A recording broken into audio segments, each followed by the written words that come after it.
Voilà, merci encore d'être avec nous pour. Thank you again. Thank you for being with us for this forum with MIPIM. I'd like you to thank all the teams, all the technical teams, all the folks working backstage. Let's give them a warm round of applause. MIPIM is sending a very strong signal because they decided to keep this event, both physically and remotely. The Champs Elysées, some claim, is the most beautiful avenue in the world. They've recently chosen a new architect to re-enchant the Champs Elysées. It's going to be a participative and collaborative project with over 100,000 people who voted on the made.org platform.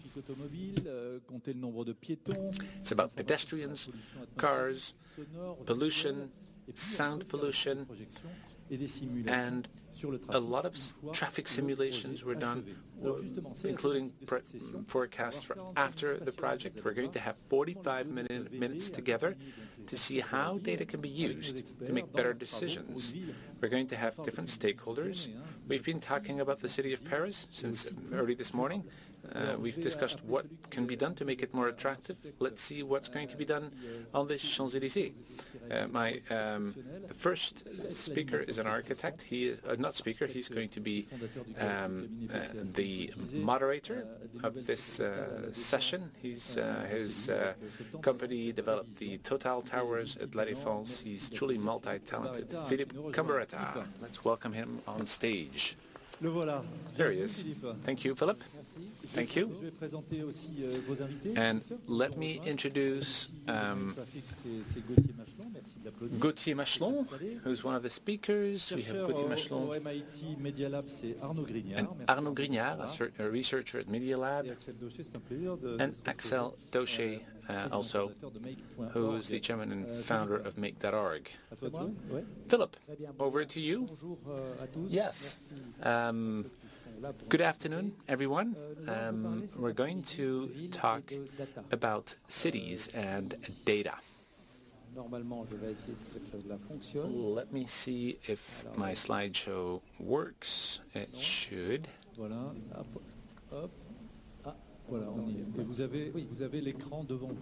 There we go.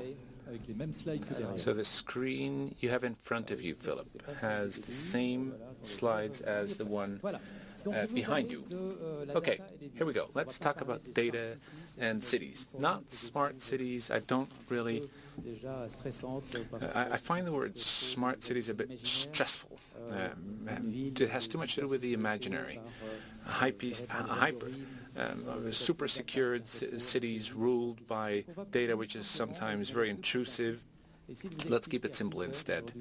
We're going to explore how data can be used and leveraged to better understand the complexity of urban centers, how data can be used to have a very clear understanding and make better decisions in different areas, and how, last but not least, data can be used to actually get the local residents and people, citizens, on board.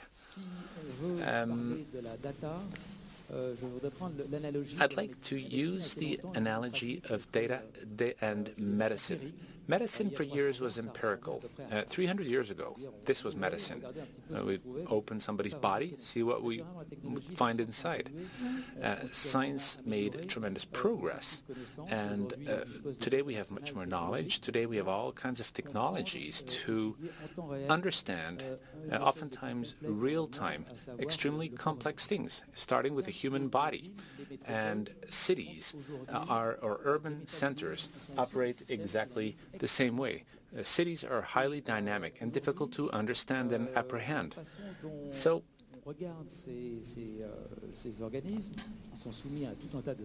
they're subject to all kinds of stress. The body is subject to stress. Pollution is a form of poisoning, noise,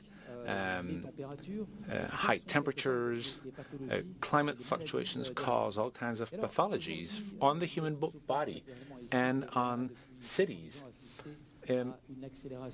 Over the past 100 years, we've seen an acceleration of urbanization, of urban sprawl, with multiplying large urban centers, which has led to ecosystems being completely disrupted. And this led us to a new era, which is an era we all know as the Anthropocene era. And some observers talk about urbanisphère scene, where the main driver of terrestrial change is cities. So, with these observations in mind, basically our knowledge of cities remains empirical. We're still at the level, perhaps, of 17th century medicine. In people's daily lives, services are still separate in public services.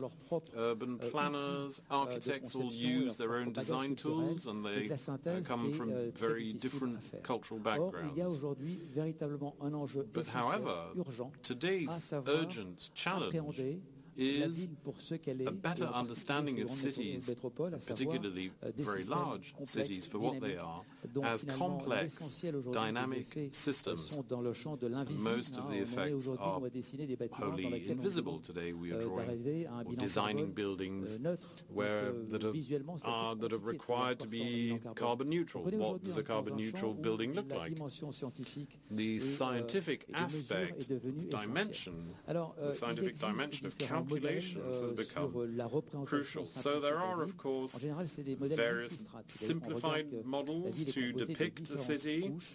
Usually it breaks down into layers or strata, and we, over the past 2 years, are modestly in our own way trying to find better ways to take the complexity of cities into consideration. There are 5 key layers that structure the urban environment in no particular order: nature, mobility, uses, architecture, and infrastructure.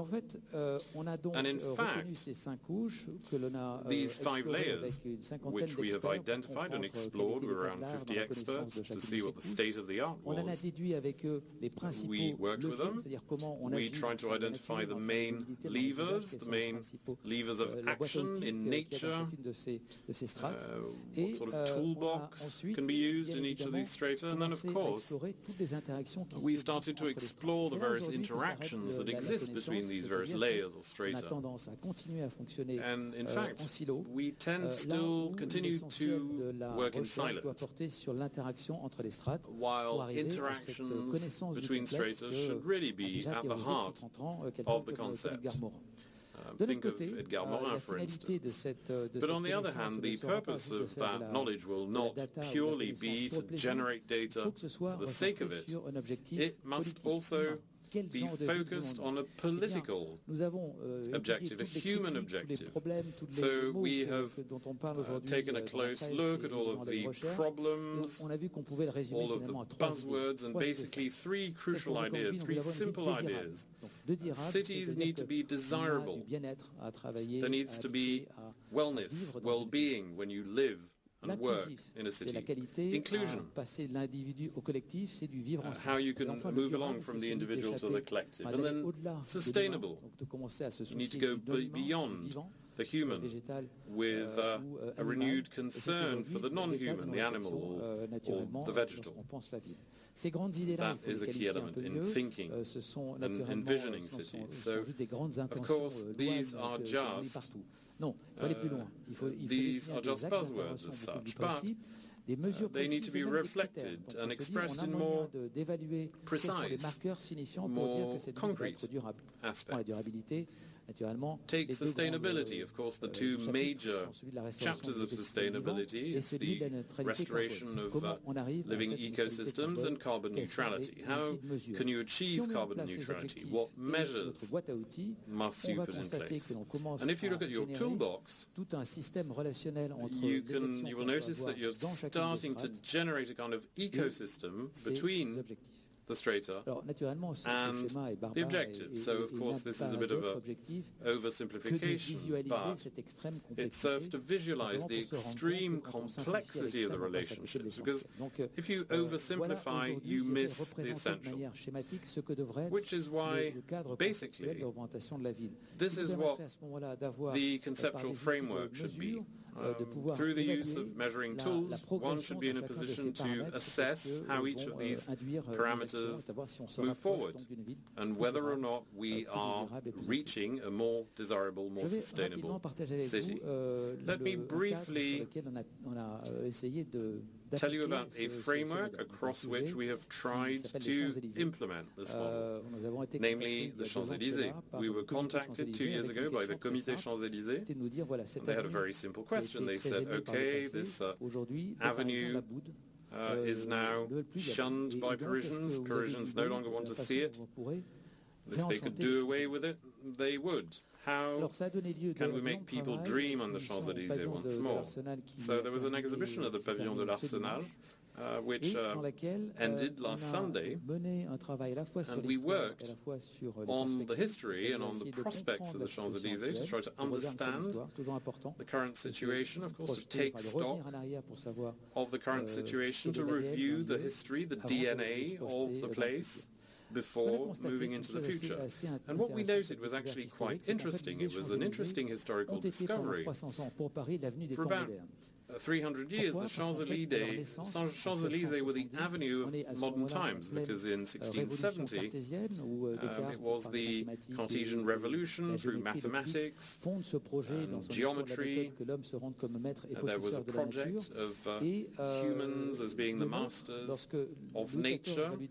And then when Louis XIV asked him to design, to expand the Tuileries Garden, and you can see this long line moving away into the distance.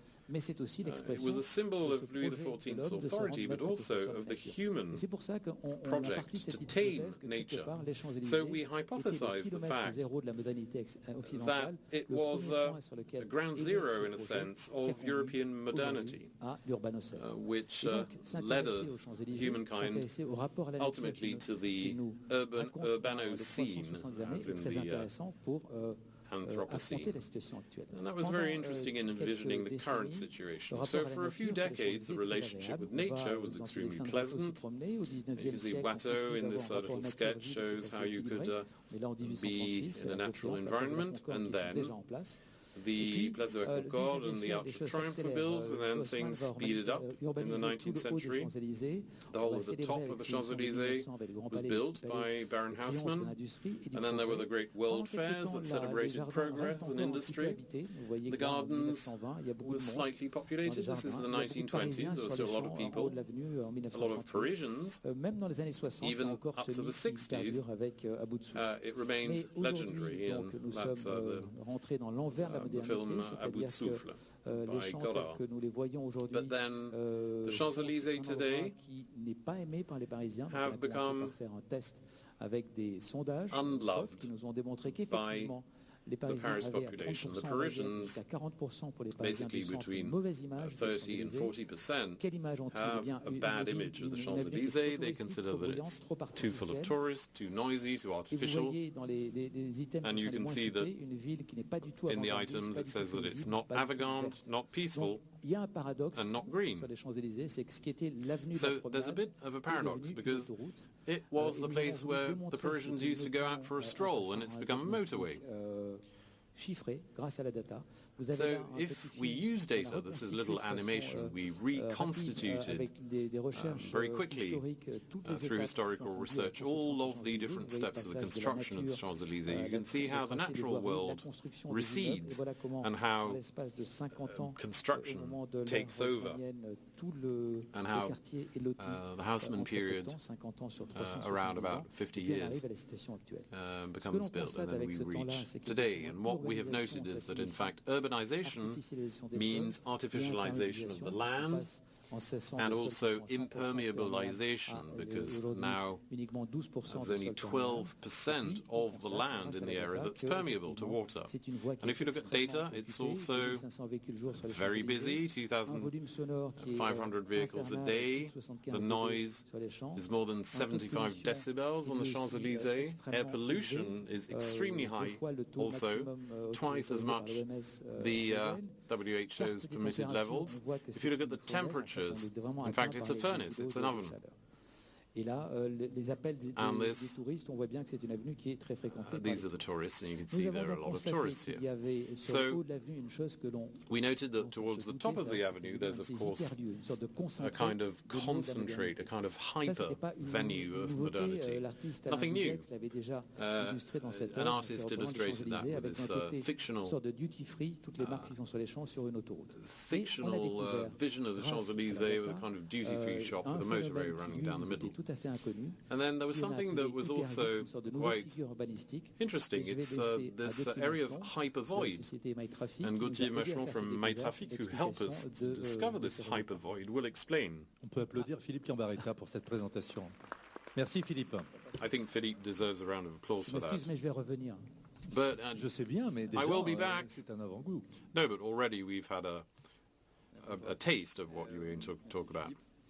Thanks very much. Thanks, Philippe. So I think you all here have an intuition or a vision of what the Champs-Élysées are, the way you perceive it or the way you remember it. So we've tried to create and to identify facts about that. This is a heat map of the Champs-Élysées. This is more the top of the avenue. And the first comment is that it's a very uneven flux of temperature. You can see that there are holes. How do we do that? We have geolocations that are anonymized, and then we generate algorithms to allow us to reconstitute these kind of maps. But then you need to drill down into the finer details. So this is the Champs-Élysées on a Monday at 3 p.m. And not so many people, not as many as during the weekend. If you compare with a Wednesday at 11, the Champs-Élysées are almost empty. You can see that the adjacent streets have a pretty constant traffic because there are people who are going to work. If you compare to Saturday at 5 p.m., these are the Champs-Élysées we know. Almost 100,000 people stroll up and down every day. So, in fact, our research allowed us to reach two major conclusions. The adjacent cities are not really irrigated. They don't really end up in adjacent streets. And then there are huge differences between the pavements. Some people work on one side or on the other side because of the sun. And there are huge differences between the top and the bottom of the Champs-Élysées. So this is a macro vision, and that was quite interesting in terms of, and then of course, micro. If we take a given address, this is 70 Champs-Élysées. 8,200 people walk past at night. That would be important for a retailer to know what the footfall would be and compare it to what they would like to pay, and for, of course, for an owner too, in setting the rent. And then, of course, that's information about the flux, about the flow that didn't really exist. So rent will now be adapted in view of this data. So, interesting thing, how many people walk along the Champs-Élysées, but also what are their profiles? So out of a representative sample of 100 people, it's quite fun actually, because 56 of them are tourists from abroad, 12 tourists from France, outside of Paris, 17 people who were there for work, and then I think the most interesting point is there are only 5% of people on the Champs-Élysées who are true Parisians. So, indeed, it's a fact. The Parisians no longer go to the Champs-Élysées. All the more surprising, as you may know, the Champs-Élysées has 20 hectares of gardens. It's a hidden gem in Paris. And we went and had a look. Are there people in these gardens? We went there at peak hour, peak time, Saturday, 5 p.m. You have the Rue Royale there, with the Madeleine Church that's red. The Tuileries Gardens are red. And on the Champs Elysées, almost no one at all. And we reached quite a surprising conclusion. The gardens are 3 times the size of Parc Monceau. There are 5 times less people who visit it. So there really is an urgency in probably redesigning these gardens so that Parisians can regain ownership of these areas. Just let me take you to Dunkirk, 300 kilometers away from here, to show you a use case of how data can be useful. In 2015, Dunkirk had an urban planning, regeneration plan. They wanted to pedestrianize the Jean-Bart Square and energize the Boulevard Alexandre III. So they asked us to conduct a survey to see if things would work. So here you can see, on average, over a week, the flow of people. And you can see that, yes, indeed, there are people. If you drill down, Saturday at 5 p.m. they wanted people. You can see there's more and more people. But the interesting thing for them was to look at the variation, how the flow of people have changed between the final phase of construction and today. And in fact, it grew 40% between the end of 2018 and the start of 2020. So something very important was the data can be used upstream, but it can also be used downstream to measure the impact of any urban reorganization and see if our predictions were true.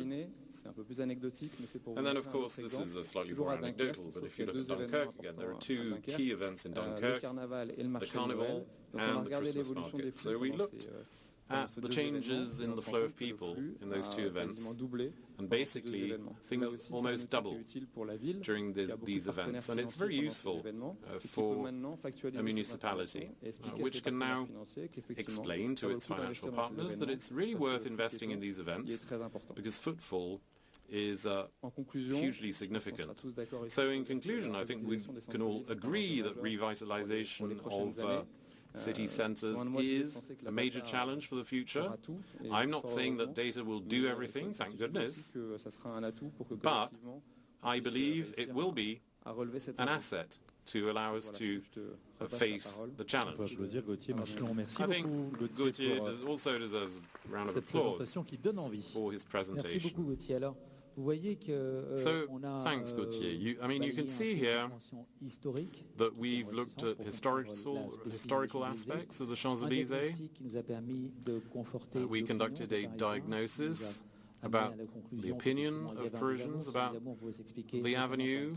We saw that they no longer enjoyed the Champs Elysées, that pollution and noise created discomfort. And then, of course, there's a big problem of usages with the disappearance of cultural venues.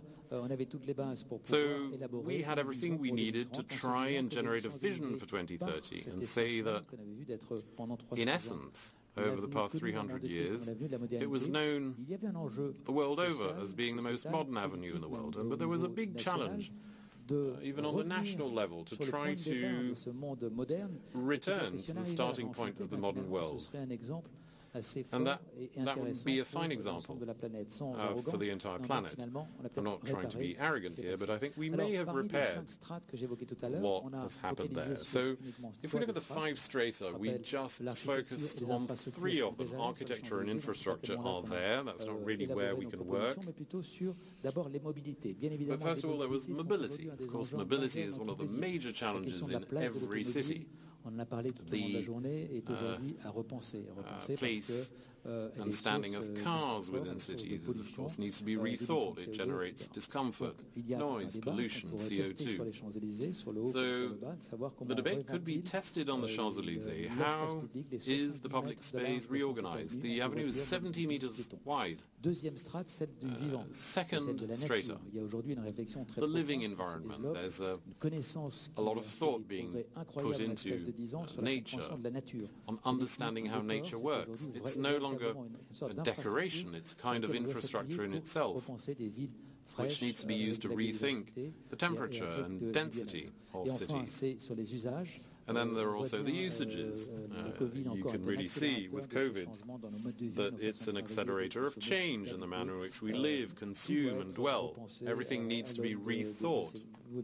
in view Donc ça, c'est pour of les these major généralités. Sur le upheavals. projet, je voudrais me concentrer sur le bas des Champs-Élysées parce que je pense que c'est là. More specifically on the project towards the lower part of the Champs Elysées, where I think Vous avez aujourd'hui la place de la Concorde. a proposal would be interesting. You have the Place de la Concorde here.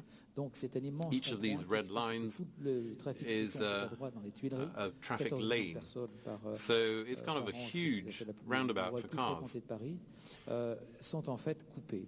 And in fact, a lot of them are actually cut off from the Champs-Élysées. So we think mobility should work, and in fact, the entire centre of the square should be changed, and the roundabout would go around the square, around the outside of the square. So we've worked with Amazon that does simulations of car traffic and has done in Paris over 7-8 years. They have all the data, and they confirmed that the transformation would be viable and will not generate additional congestion. Of course, you need to take into consideration that it would take about 5 years and that car traffic drops 3% per annum.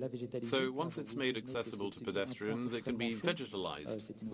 As you saw, it was a hot point. It's a highly mineral square. So there could be rain gardens there, places where you could go and sit in the shade and enjoy lower temperatures. As we're moving towards heat waves, an increasing number of heat waves over the next 20, 30 years. So once there's a pedestrian access, there can be all sorts of usages and have the greatest venue for events, for outdoor events in Paris. And this can be quantified in terms of money. So many trees, additional trees, so much space of permeable soil. By using Gautier's tool, My Traffic, we can actually visualize how pedestrians stops, and this is what might happen tomorrow in the simulation. There would be a pedestrian connection across the Place de la Concorde. This is what it would look like. So some people said that it was rather strange if we would add vegetation because it was a mineral square. Well, no, it wasn't. This is a 19th century painting, rather 18th century painting, 1754, that shows you what was around the Place de la Concorde, and there were many trees there, 4 meters deeper down because it was the former moat of the city walls, and housemen had them filled up. So it would restore its historical appearance. So you can see the gardens here, the gardens in the Champs-Élysées look like this. They're basically cut up into little pieces and divided by these traffic lanes in red here. So it's not a park, it's a series of smaller gardens with all of the various concessions. They all have their own delivery areas, their own parking spaces, and what we suggest is to have basically just the middle of the avenue, 2 lanes on each side, so half the number of lanes. That would create silence. We could pedestrianize the avenue Winston Churchill between the Grand Palais and the Petit Palais to the Pont Alexandre III, which would create, here in 2030, the garden here would be entirely protected or shielded rather from cars. And then we would have 88% permeable soil, increase the number of trees by 30%, 60% the lower vegetal strata, which are essential if you are to create oases of freshness. These gardens are badly designed and don't fulfill that role. This is the thermographic map. This is what it could look like in future. So once we've made the place accessible and pleasant and regenerated its purpose, we worked with Grand Palais, Petit Palais, Théâtre de la Découverte, Théâtre des Champs-Élysées, and we could have a cultural program across the Champs-Élysées area, work with chefs to have high-quality food choices, affordable food choices too, where you could eat good, organic, local food and so on, and find that for affordable prices. And these gardens are entirely deserted now. People who visit the FIAC or the Grand Palais, in fact, we could dream that tomorrow these gardens would be, as in the photographs of the 1920s, truly inhabited by the Parisian population. Les jeux pour les enfants, parce qu'on a là aussi tout un potentiel de faire revenir through culture, through food, through games and activities for kids, sports and health, close by to the river, might even be a swimming pool somewhere along the river. So we worked with COJO, with Estanguet, to see how the Olympic Games could be factored into that project. And then, if this was done, if we connected the Tuileries Gardens with that and the Invalides, we could create a huge park of almost 78 hectares of pedestrian green space with minor investment. It would create a kind of central park in the heart of Paris. So in order to go even further, we also asked one of the most vibrant venues in the scientific knowledge of the data about cities, namely the Media Lab at MIT. The city sent under Kent Larson and Arnaud Grignard, who's a young research scientist, will be telling you about his work and the work of the Media Lab. Bonjour à tous. Je vais donc vous présenter Greetings to all. I'm just going to be showing you collaboration qui a eu lieu the collaboration de Paris sur ce projet between the city of Paris ce laboratoire City Science and the City Science Lab that's part of the MIT Media Lab. Dans ce laboratoire, on travaille sur la And in this lab, we're working on the bubbling of the social, economic and environmental dimensions of cities for the tangible analysis in urban decision-making. So what we've been talking about is visualization and simulations of data. What we're trying to achieve and develop at MIT is a tool called Cityscope. It's a design and simulation platform. It's a tangible platform to allow a better understanding of the momentum at play in cities. So let me tell you about computer modeling.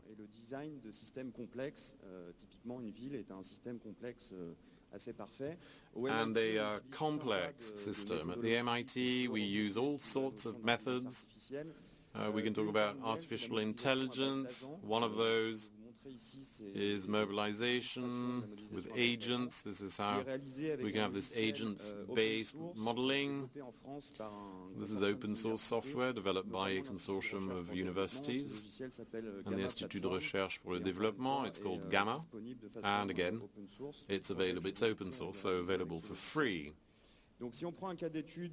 So if you take a case, for instance, the rehabilitation of the MIT campus, the manner in which we usually work is to create a kind of scale model of the site on which we project data, static or dynamic data, and then we offer the user an opportunity to come and play around and edit their city in order to visualize in real time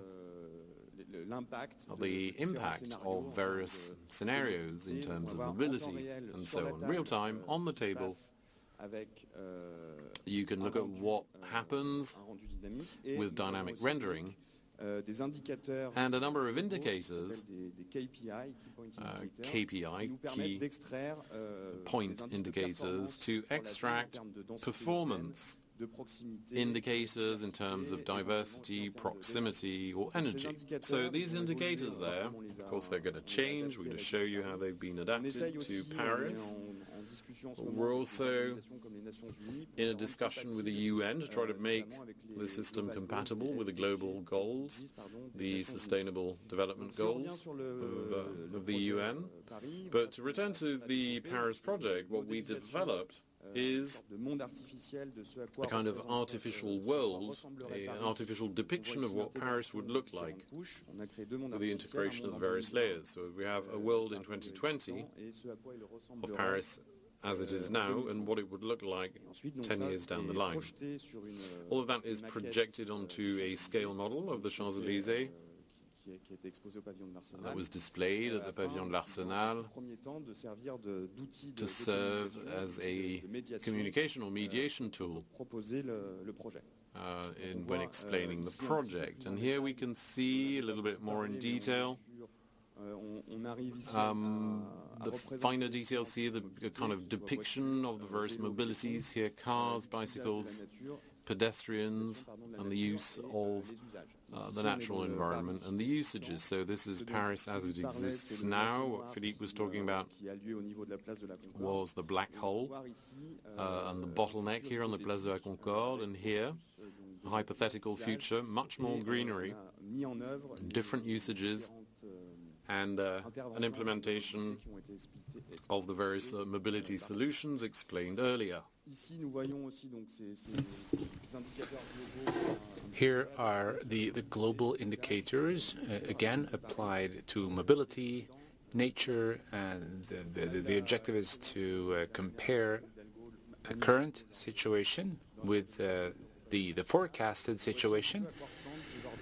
This is what the tool looks like. Again, it's very much used for communication purposes, and it shows how when using data you can get people, citizens, and the city itself involved. Let me take you outside of France. We're just going to a few of the cities on this map. We have city science labs with approximately 10 cities around the world. The two ones here in green are Paris and Lyon. We would like to have the honor of turning these green dots into blue dots. I'm going to take you to Andorra, Hamburg, and Boston. In Andorra is one of our historical partners. We do a lot of telco data analysis to understand the behavior of tourists.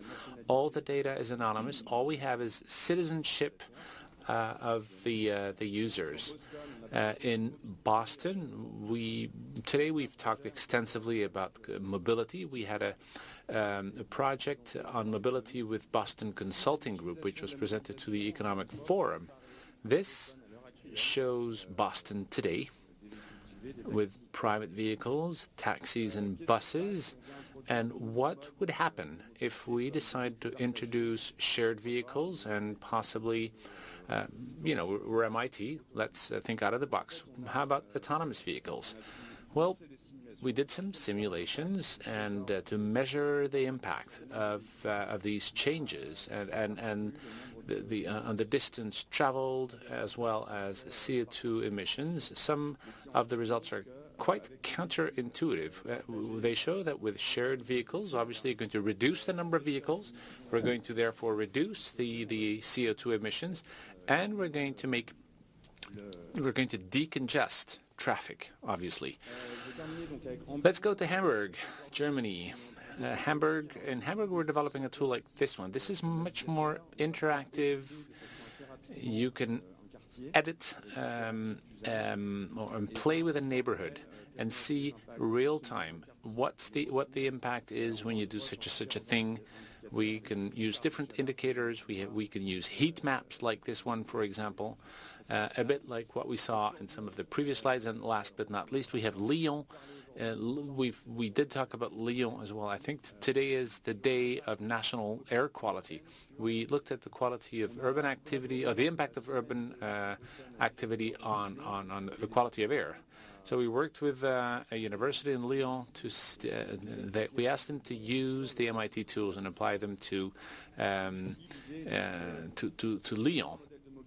So this is a mobility model that also investigates pollution and emissions. It assesses and measures CO2 emissions of vehicles.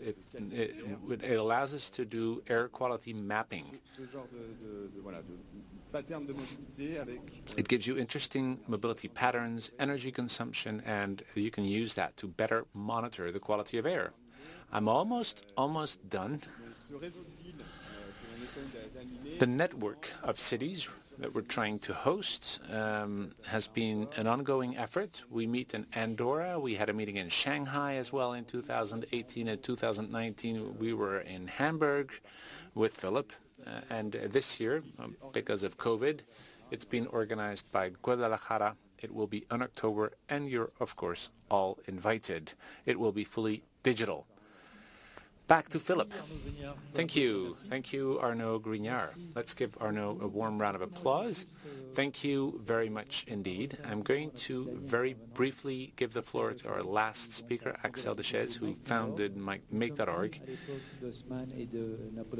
We're no longer in the era of Haussmann and Napoleon III. Projects are built and co-constructed, as Mrs. Hidalgo said this morning. Thanks to data, we can do a great deal of things. Let's see how Axel's doing it. Axel? Bonjour. Yes, hi.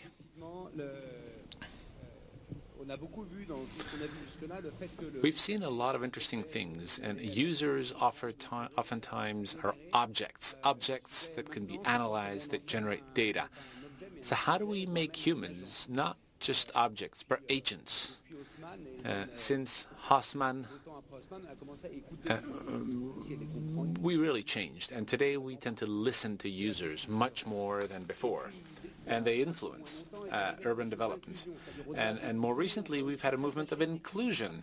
So we talk to specific communities to make sure that not only the majors are taken into account, but that everyone, even minorities, are taken into consideration. And that is very much a trend we're seeing these days. And what we're seeing next, the next hot topic, is not just inclusion, but also ownership. The societies we live in are fragmented, sometimes hyper-fragmented, and there is a lot of opposition, oftentimes natural opposition, and the usual collaboration tools don't always work well. We have different consultation procedures, but they are limited to a small number of people. But it is possible today to have true co-construction projects to make urban development and change happen. And this is what we do. It's the first step of a much broader citizen consultation. Participation means what? Well, with these tools, we can massively involve people. We can reach 50% of the population and practically get 10% on board. That's typically what we're looking at, and that is how you can build ownership.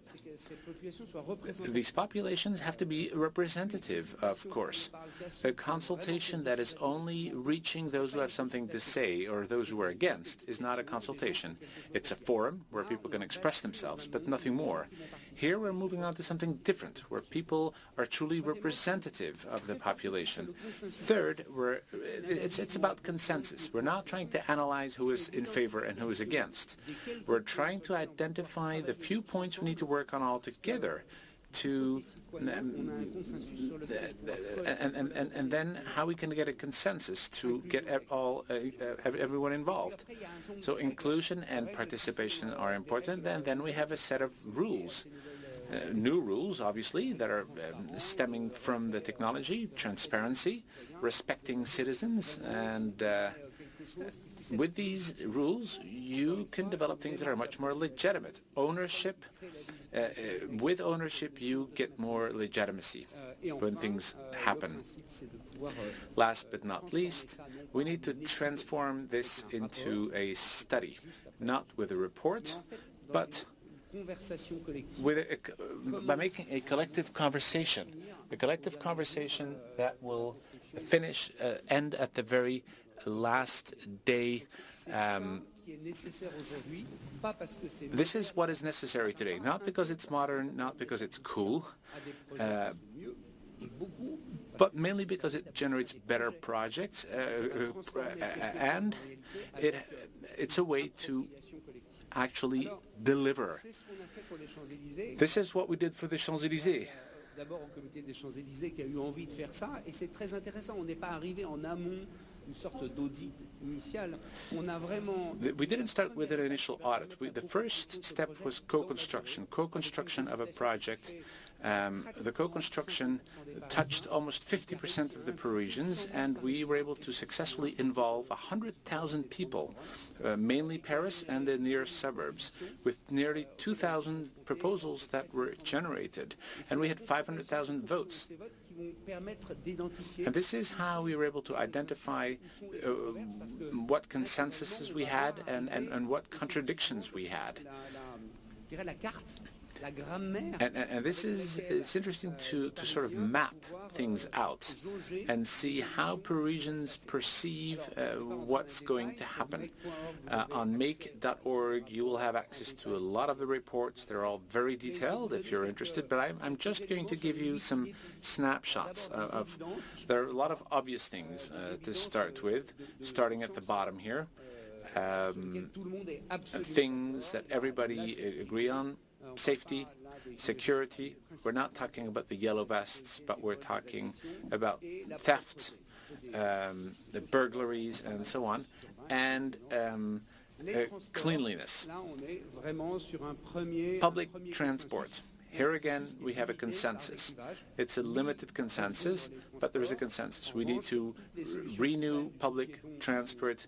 Extreme solutions are generally rejected. People are not in favor of walking only, for example.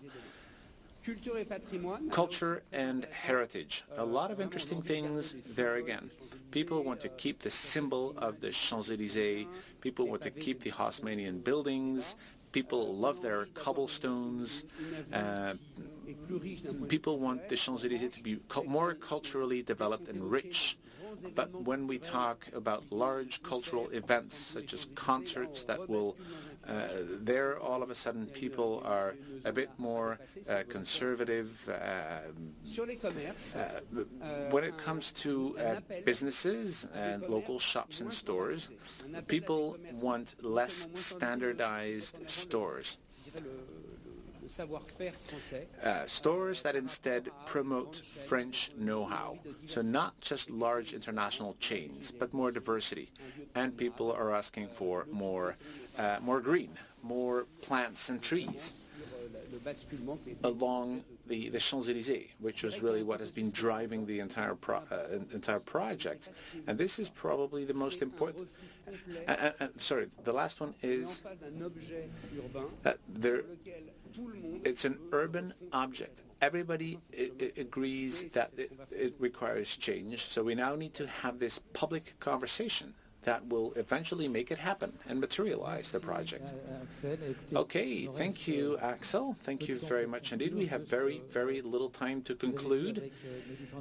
We've had different speakers. We started off by seeing how we could better understand the complexity of cities, how we could model things, diagnose, come up with solutions, assess their impact, simulate their impact, and last but not least, build acceptance and buy-in. I'm going to leave you with a very short video to actually visualize what the Champs Elysées would or will look like if we collectively decide to move to or adopt this project. Here we go. Thank you very much, Philippe, and thank you to all the speakers of this roundtable. Thank you. With sound, please.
Voilà, ça s'applaudit. Merci encore à vous quatre. Gentlemen, many thanks once again to all four. A very exciting project about re-enchanting the Parisian Champs Elysées. I'd like to thank Evidence for having supported us in this project and all the other contributors to the project. Once again, it's interesting to see how much data can contribute.